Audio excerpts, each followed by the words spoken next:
Bienvenue à tous. Brainstorming aujourd'hui ira au Cameroun avec l'élu local du RDPC, Léon Télé-Ronana, qui a fait le déplacement à Paris pour répondre à nos questions. Léon Télé-Ronana, bonjour, bienvenue. Bonjour M. Morgan, bonjour à vos millions de téléspectateurs. Je vous remercie d'ailleurs de m'avoir invité sur votre plateau.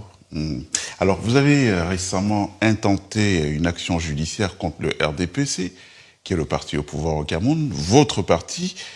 Un combat pour les convictions ou un enjeu politique personnel? Quel est le fondement existentiel de votre démarche? Le Cameroun est en état d'urgence. Le Cameroun est en état d'urgence généralisé. Nous sommes dans un pays où les promesses de rigueur et moralisation n'ont pas tenu très longtemps. 43 ans après, il y a une autre génération qui pense qu'il faut penser la blessure, il faut redonner, il faut réarmer le contenu moral des Camerounais, il faut apporter quelque chose de nouveau qui sortira de ce qu'on nous a enseigné jusque-là. Donc, ce que je fais aujourd'hui, c'est juste pour une question de salubrité publique et morale au Cameroun. Alors, n'aviez-vous pas d'autres moyens en interne pour faire entendre votre voix avant d'être en justice?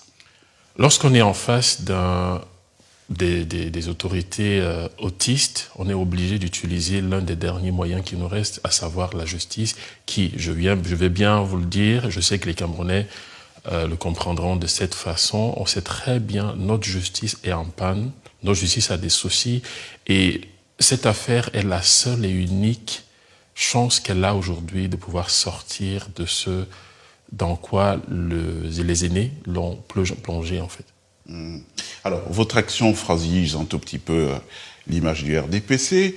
Qu'est-ce que vous souhaitez à terme? Le réformer de l'intérieur ou c'est l'épilogue de votre relation avec le RDPC? Il faut apporter un peu d'eau bénite à tout ce qui s'est passé, tout ce qui a été fait depuis 43 ans. Il faudrait... ça veut dire quoi, apporter l'eau bénite? Il faut déposséder certaines mentalités. Nous avons un groupuscule de personnes qui est parti de l'UNC et pour le RDPC qui n'a pas totalement réactualisé leur logiciel mental. Nous sommes dans un pays où, comme le feu Hubert Monondiana le disait, on a écarté la norme pour normaliser l'écart. Il faut remettre les pendules à l'heure. L'action qui est en justice est une action salvatrice pour non pas seulement le RDPC, mais pour tout le Cameroun. Alors, on va parler des accusations qui fondent donc votre recours. Quelle est la réglementation que votre parti a violée? Alors, l'article 17 de nos statuts stipule que le RDPC devrait avoir un congrès et que lors de ce congrès, on doit élire un bureau national. Et ce bureau national, à l'intérieur de ce bureau national, nous avons le bureau politique et le comité central. Sauf que le dernier congrès en date est 2011. 2016 devrait avoir un autre congrès qui n'a pas eu lieu. On nous a fait savoir qu'il y a eu un groupuscule qui s'est réuni au Palais de l'Unité, au Palais des Camerounais, alors que nous avons un siège. Ils se sont réunis et ils ont décidé ad vitam aeternam de prolonger le mandat, Admettons même que 2016 jusqu'en 2000, normalement 5 ans après, c'est-à-dire en 2021, on devrait avoir un autre congrès. 2025, il n'y a pas de congrès. Et lorsque on demande, je pense avoir fait ce qu'il fallait faire pour amener les uns et les autres à la raison, mais rien. Donc, on est là en face d'un groupuscule qui veut conserver le pouvoir. Et aussi, nous, de notre côté, nous sommes une nouvelle génération qui refuse de se plier à cette anormalité-là. Alors, selon vous, qui, au sein du RDPC, est responsable de ce que j'appellerais ces manquements? Alors, je suis pas là pour faire la langue de bois parce qu'au Cameroun, on nous a habitués à dire qu'il y a un saint et qu'autour de ce saint-là, personne, les autres, ce sont des diables, c'est lui le saint. Le président national, de fait, parce qu'il ne l'est plus, s'appelle M. Paul Biya. Donc, Paul Biya est l'ancien président? Il est l'ancien président du RDPC. À partir du moment où son mandat est arrivé à expiration, il devient un ancien président. Pour le moment, le RDPC n'a pas de président national. Ce que je dis est statutairement vérifiable. Donc, pas de bureau national, pas de comité central, pas de bureau politique valide. La seule issue, c'est pour ça que nous avons saisi le juge des référés justement en urgence, étant donné que nous avons une élection présidentielle en vue, il faut absolument que le juge nous permette de tenir un congrès qui donnera la légalité, que ce soit au parti, que ce soit également aux candidats que nous allons pouvoir présenter pour éviter au moins, même si on veut, on va gagner l'élection, ça peut être possible, encore qu'on va rentrer dans les détails si vous me le permettez. Donc, l'objectif du juge ici, c'est de pouvoir nous donner un mandataire qui nous permettra d'avancer sur ce point-là. Monsieur Paul Biya n'est plus président du RDPC, encore moins le comité central qui prend des mesures qui sont totalement hors contexte aujourd'hui. Donc illégal. Alors il y a une interprétation plurielle de vos tests, puisque vos camarades affirment autre chose. Je propose d'ailleurs qu'on regarde et puis on revient poursuivre notre entretien. Vous avez certainement vu circuler ce référé au fond de désignation d'un mandataire ad hoc en charge de la convocation et de la fixation de l'ordre du jour du congrès du RDPC, assigné aux responsables par un de vos militants, pas moins que conseiller municipal de la commune de Monatélé. J'ai nommé Léon Taylor Onana. Ça vous a interpellé? J'ai vu ça. Mais pour moi, c'est une blague. Il y en a qui se perdent quelquefois. Moi, je crois que celui-là, il fait partie de ceux qui se perdent. Et du coup, ces éléments de Taylor, là, Taylor, tu connais pas son nom, Onana. Taylor Onana. On n'a pas besoin, j'ai entendu, vous-même, vous avez aggravé votre cas. Comment est-ce que la justice peut lui donner raison alors que le même juge a été nommé par le président de la République? On n'en arrivera pas là.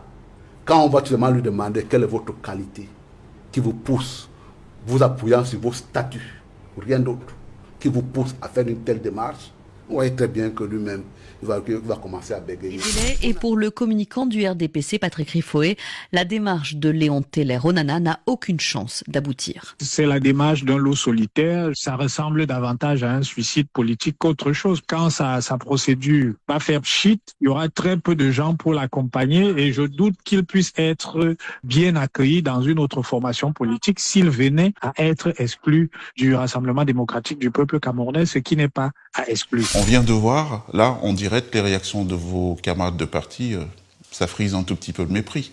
Vous savez très bien que ceux qui gouvernent le Cameroun aujourd'hui, c'est une infime minorité de personnes qui s'est arrogé tous les pouvoirs. Maintenant, vous avez un ministre qui a la peine de dire quel est le prix d'une baguette, qui vous dit que le Camerounais moyen peut vivre avec 30 000 francs CFA. Vous êtes en Europe, à moins de 50 €, on vous dit une famille peut vivre avec moins de 50 €. Est-ce que vous pensez que cette personne a encore l'âme humaine? Je ne veux pas dire je ne veux pas aller plus loin pour ne pas blesser les uns les autres, mais il faut aller voir le contenu de la personne. Maintenant, le dernier, c'est un obligé. C'est pour lui que je me bats. Il est envoyé pour faire ça, parce qu'en réalité, il n'attaque pas le fond, il attaque plutôt l'individu. Encore. Alors, les audiences ont débuté récemment. Léon Taylor Onana, quid de leur déroulé? Nous avons en face de nous une organisation qui a toujours fonctionné dans le désordre. Pour une fois, nous leur opposons la règle. Et la dernière audience en date s'est soldée tout simplement parce que nous avons un RDPC qui peine à démontrer que le secrétaire général est capable d'ester en justice pour le compte du parti. C'est comme si aujourd'hui on vous dit que le Premier ministre est le premier responsable du Cameroun alors qu'on a un président. C'est pareil, comme je vous ai dit tout à l'heure, qu'on a tendance à dire que le président c'est un saint et les autres sont des diables. Non. Aujourd'hui, nous avons demandé au juge de demander à la partie adverse de prouver statutairement que le secrétaire général du parti est en capacité d'ester en justice. L'audience du 8 mai prochain nous aidera donc plus ou moins à clarifier cette position. Vous estimez que non? Non, bien au contraire, puisque aucun statut ne stipule que le SG peut prendre des décisions pour défendre le parti devant les tribunaux. Alors, la prise de parole de vos camarades du parti, pour l'instant, n'est pas forcément en votre faveur. Vous vous sentez marginalisé ou soutenu par une frange de militants du parti? C'est un petit groupuscule d'individus accrochés à leurs privilèges qui viennent dire ce qu'ils viennent dire. Là, allez-y, baladez votre micro dans les rues de Yaoundé. Le RDPC aujourd'hui est confondu à l'État, donc ceux qui dirigent le RDPC sont les mêmes qui dirigent l'État. À un moment donné, je parle au nom d'une génération méprisée, d'une génération qui dit non, d'une génération qui ne va plus se laisser faire. Alors, je pense à un moment donné que si le Cameroun veut évoluer, si effectivement le président de la République, qui est par ailleurs président national sortant, l'ancien président de notre parti, voudrait laisser un héritage utile pour les générations à venir, à la fois, il devrait d'abord organiser le congrès, participer à l'organisation du congrès, décider de ne pas se présenter aux prochaines élections pour donner à cette nouvelle génération, tout au moins, de redonner un visage nouveau à notre pays, le Cameroun. Donc, cette minuscule de personnes qui parlent, sincèrement, ne représente pas la quasi-totalité des Camerounais qui me soutiennent à l'intérieur du parti, tout comme à l'extérieur, en fait. Alors, justement, vous faites bien d'en parler. La justice camerounaise a été appelée à arbitrer dans une affaire qui met à l'index le RDPC, le parti au pouvoir. Vous pensez qu'elle peut sereinement arbitrer face à une mastodonte qui est réputée régner sans partage depuis bientôt un demi-siècle? Si cette justice camerounaise se rend compte que les magistrats, la carrière des magistrats elle-même, elle est bloquée, tout simplement parce que le conseil de la magistrature n'a jamais été, plus ou moins, c'est en dents de scie, aujourd'hui c'est tenu, en fait c'est en dents de scie. Oui, au Cameroun ça fait 5 ans, il paraît. Voilà, donc je pense que les magistrats qui sont en charge de notre affaire devraient se rendre compte qu'il a son nom à écrire, soit dans la poubelle de l'histoire, ou alors dans l'histoire régalienne, surtout comme les Oumniobé et les autres. Il doit avoir aujourd'hui, il a l'occasion, je vais le dire, de réduire la souffrance aux Camerounais en proposant justement de dire le droit et rien que du droit. Alors si le tribunal vous donne raison, que comptez-vous faire? Alors, si le tribunal... Ce qui est certain, c'est que le tribunal devrait me donner raison. Je ne suis pas en train de demander... Parce qu'en fait, il doit dire le droit et rien que le droit. Il y a le tribunal et il y a l'histoire. Si le tribunal est favorable à ce que nous posons comme vérité sur la table, ce qui va se passer, c'est que nous allons participer à la co-construction du Cameroun. Il y a des milliers et des millions de jeunes Camerounais qui attendent que ça et qui, peu importe l'issue de ce procès, affirmeront avec force et énergie l'intérêt pour un Cameroun nouveau.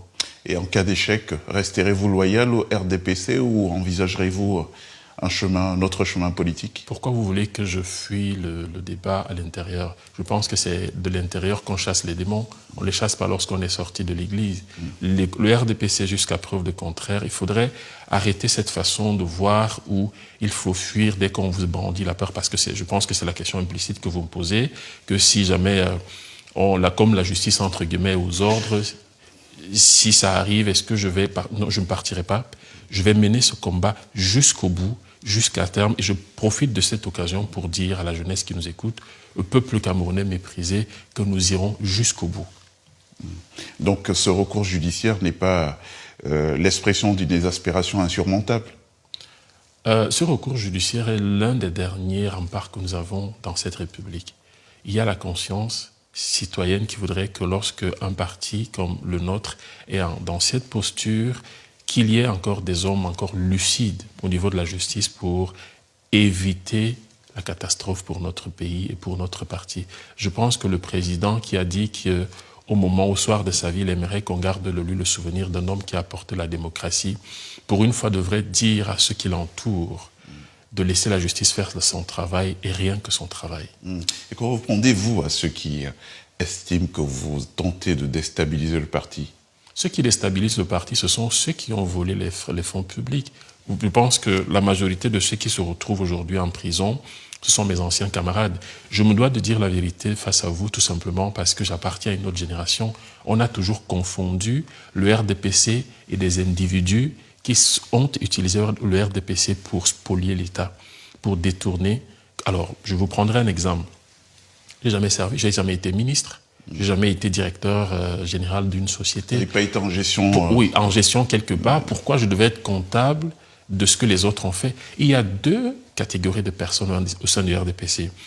La première, c'est celle qui s'accroche à ses privilèges, c'est-à-dire celle qui s'accroche aux prébendes, celle qui refuse de lâcher un peu plus pour le peuple, et notre génération qui refuse de rendre normal ce qui est anormal, tout simplement comme le professeur Hubert Moulondiana disait, en précisant qu'au Cameroun, il était membre du parti, je vous rappelle, en disant que on a normalisé l'écart, on a écarté la norme pour normaliser l'écart.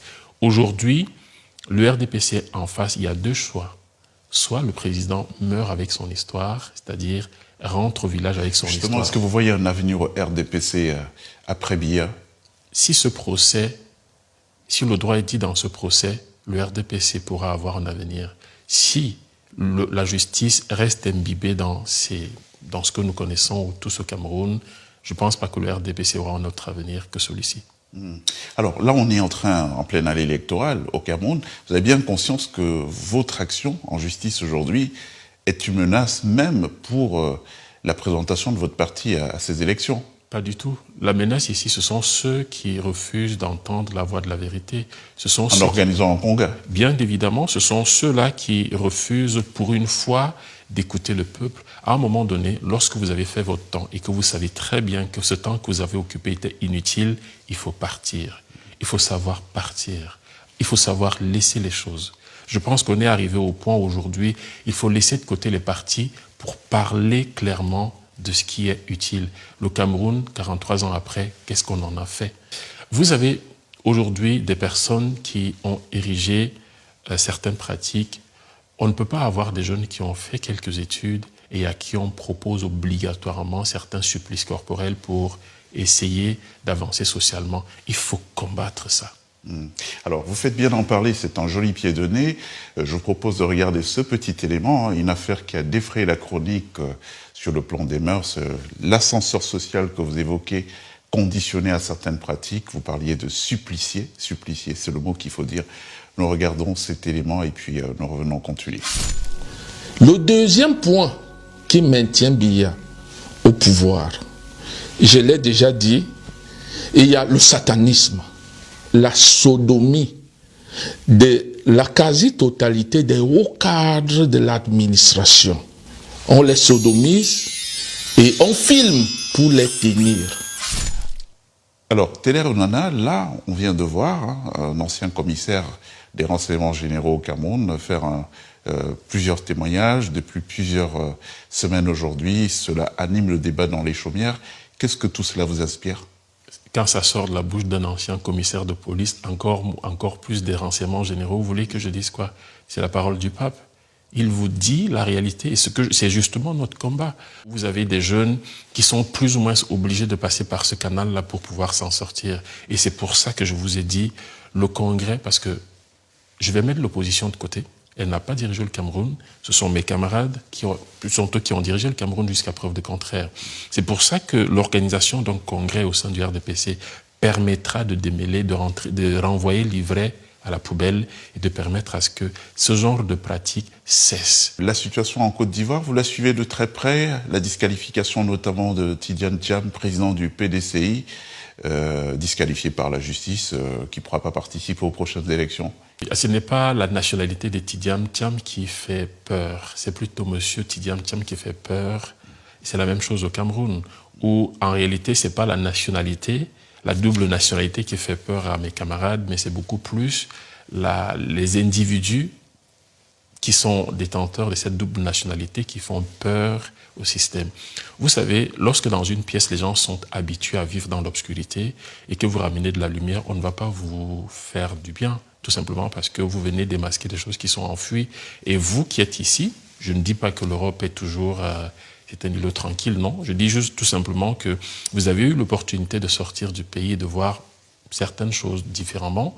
Lorsque vous revenez au Cameroun, vous revenez en Afrique, ben c'est tout à fait logique qu'on puisse vous prendre à deux bras. Mais si on vous ferme les portes, c'est pour ça que je vous ai dit, nous, la nouvelle génération, nous allons tout faire pour remettre à plat le pays et permettre aux enfants de la maison, de la terre du Cameroun, de revenir librement au Cameroun, de faire librement ce qu'ils ont envie de faire, justement pour le bien de tout le pays, en fait. Donc, la question de Thiam également renvoie à celle du Cameroun sur la question de la double nationalité. Il faut arrêter cette hypocrisie où on a des autorités qui ont eux-mêmes des doubles nationalités, mais ils refusent aux autres. Donc, ce n'est pas le papier qui pose problème, ce sont les individus qui peuvent éclairer la pièce. La marginalisation des matières grises au sein du RDPC, tout cela vous a souvent fait penser à faire migrer votre talent vers d'autres formations politiques? Non, pas du tout. Je pense que c'est une fuite en avant, fuir le combat, surtout lorsqu'on est en face de nous, des personnes de troisième âge qui pensent pouvoir tenir face à une génération comme la mienne. Il faut s'arrêter. Ce sera un échec pour moi de fuir le combat face à eux. C'est pas possible. Je vous ai dit tout à l'heure d'entrée de jeu que nous allons mener ce combat parce que je suis pas seul. L'impression que mes aînés en face donnent, c'est que je suis seul, mais j'ai des millions de jeunes derrière. J'ai des millions de jeunes derrière. On ne peut pas aujourd'hui avoir pour seul argument le Moulinex et croire qu'on va écraser les intelligences dans ce moulinex-là. Parce qu'il y a un ministre de la République, un camarade du parti, qui a utilisé cette expression, qui est passée inaperçue, personne n'en a parlé. Il vous dit qu'il va écraser toute personne qui se lèvera pour dire « il faut arrêter ». Les intelligences au Cameroun aujourd'hui qui sont sorties, je profite de l'occasion pour leur dire que le temps de la lumière est arrivé. Ils peuvent rentrer dans notre pays. Ce ne sont pas les extraterrestres qui viendront délivrer notre pays, c'est nous-mêmes. Il faut déposséder ces anciennes mentalités qui, plus ou moins, sont restées confinées dans ce qu'on a appelé le parti unique. Ils sont tous convoyés de l'UNC pour le RDPC. Moi, je leur demande de venir se joindre à nous pour bâtir un nouveau Cameroun.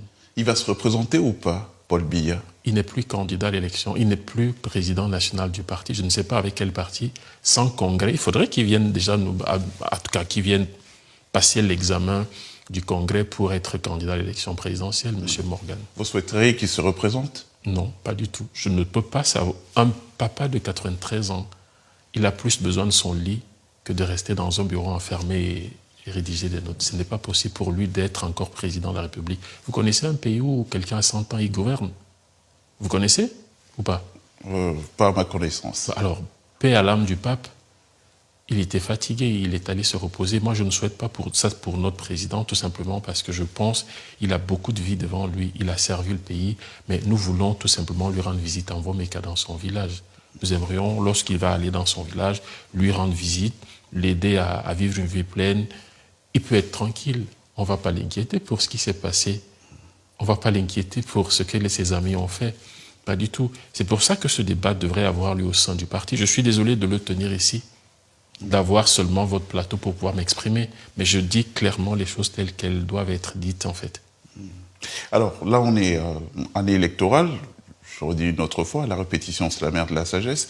Quelle est votre vision globale sur le panorama politique camerounais? Il y a une opposition. Vous pensez qu'il y a des bonnes pioches ci et là? Les Camerounais, dans leur immense majorité, sont des personnes intelligentes. Aujourd'hui, le seul handicap que nous avons, c'est la petite élite qui s'est agrippée au pouvoir, qui s'accroche.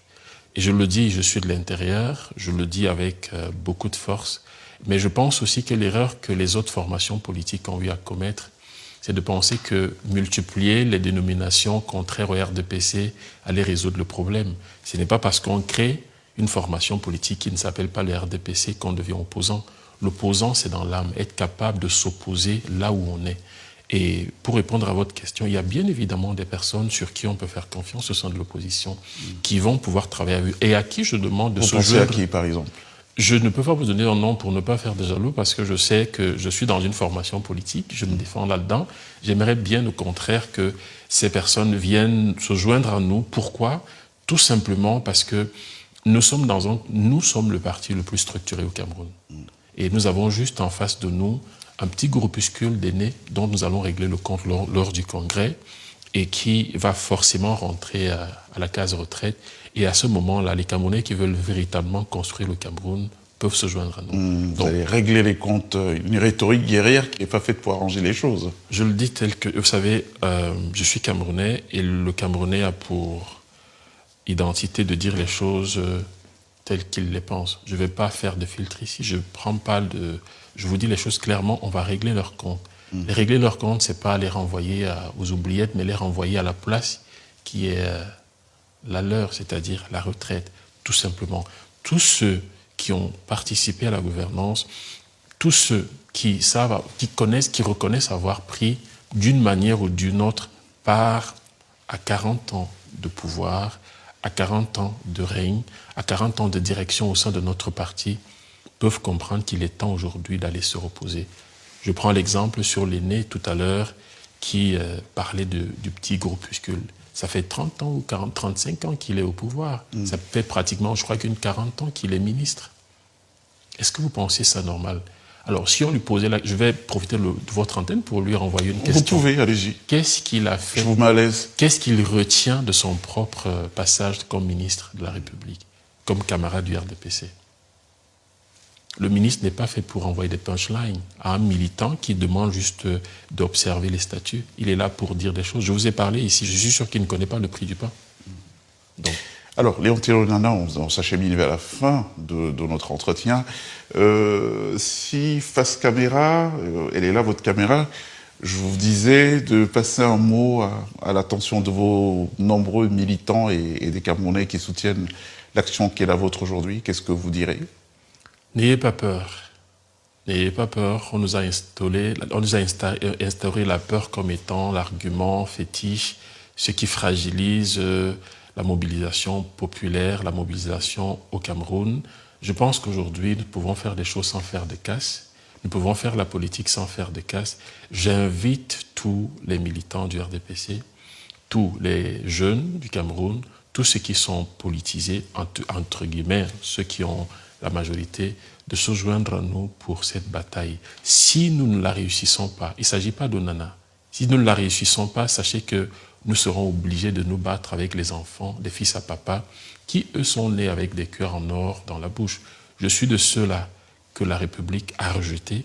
Je suis l'exemple que les méprisés de la République sont plus ou moins ceux qui sauveront la patrie demain. Aujourd'hui, nous sommes en 2025, c'est l'heure de la finale. Il n'y aura plus de prolongation ni de tir au but. Merci. Merci, Léon Téléro-Onana. C'est moi qui vous remercie, M. Palmer. Notre invité qui a fait le déplacement de l'Afrique, du Cameroun précisément, pour répondre à Brainstorming. Nous retrouvons très bientôt.